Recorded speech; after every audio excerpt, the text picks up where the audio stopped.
हाल ही में हुई सीपीएलओ भर्ती जो है वो पंचायती राज को एक अलग ही सत्र जो है वो प्रदान करेगी। बहुत ही अच्छा कदम जो है ये पंचायती राज की तरफ है।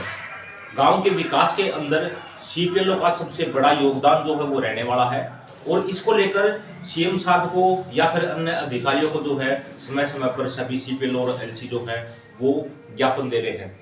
आपने हाल ही में देखा होगा। लेकिन बच्चे गलती क्या करते हैं, ज्ञापन के अंदर इतनी लंबी चौड़ी रामायण गाथा जो है वो लिख देते हैं। उसके अंदर ऐसा हुआ सर, वैसा हुआ सर, ये नहीं दे रहे हैं सर, वो नहीं कर रहे हैं, ये नहीं कर रहे हैं, मतलब एक लंबी चौड़ी रामायण जो है वो लिख देते हैं। आपको जो है सिंपल सीधी सीधी भाषा में 3 पॉइंट आपको यहाँ पर लिखने हैं, जो तीनों पॉइंट मैं आपको बताऊंगा। हर बच्चे की अपनी अपनी राय है, लेकिन मेरी राय में सिर्फ पॉइंट टू पॉइंट बात की जाए, अगर ए ग्रेड या बी ग्रेड के अधिकारी से पॉइंट टू पॉइंट बात की जाए तो सबसे बेटर है। ठीक है। हालांकि सीपीएलओ भर्ती में जो है कार्य चला हुआ है और कार्य जो है अच्छे तरीके से चला हुआ है। आगे चलकर सब अच्छा होगा सीपीएलओ और एलसी दोनों भाइयों के लिए।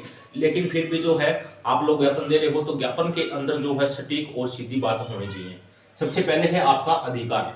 अधिकार का मतलब ये है कि जो भी सीपीएलओ है या फिर एलसी है वो अपने फील्ड में कार्य करता है तो लोगों से पर्सनल जानकारी जो है उनको इकट्ठी करनी होती है। उनके कुछ पर्सनल डॉक्यूमेंट जो है आधार कार्ड वगैरह या फिर अन्य चीजें वो उनको इकट्ठी करनी होती है।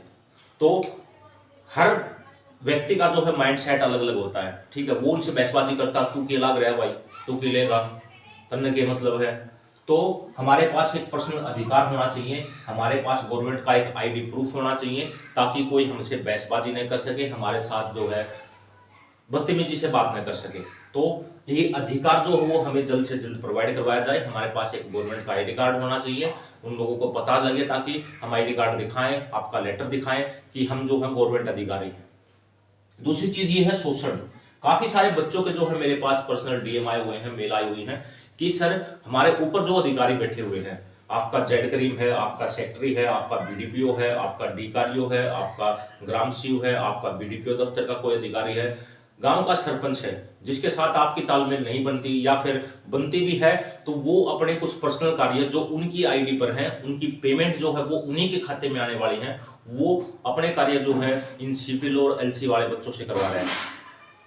तो ये शोषण है। ठीक है।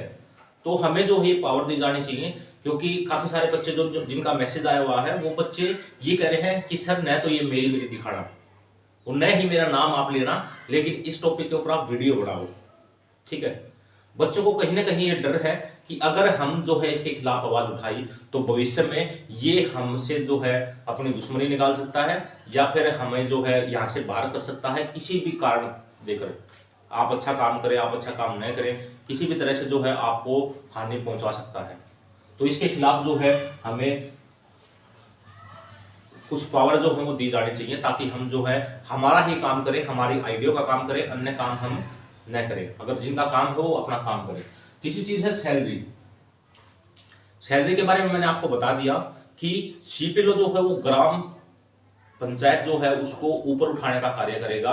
अपने गांव के अंदर विकास का जो कार्य है वो ये सीपीएलओ ही करने वाले हैं। तो कलरक से ज्यादा कार्य जो है वो इनका है। तो सीपीएलओ भर्ती के अंदर या एलसी भर्ती के अंदर जो है सैलरी उनके काम के हिसाब से दी जानी चाहिए। अब आप इसको कैसे लिखोगे कैसे नहीं लिखोगे, ये 3 चीजें हैं, अधिकार, शोषण और सैलरी। इसके अलावा आपका कोई भी ऐसा टॉपिक नहीं है कि सर ऐसा हुआ था, सर वैसा हुआ था, सर ये हुआ था, वो हुआ था। इन चीजों को छोड़ दो, सिर्फ टॉपिक टू टॉपिक जो है आप बात करो ताकि अगला बंदा जो है वो चीजों को आसानी से पढ़ पाए और चीजों को अमल में लेके आ पाए। ठीक है। मैं चलता हूँ, सारे भाइयों ने राम राम।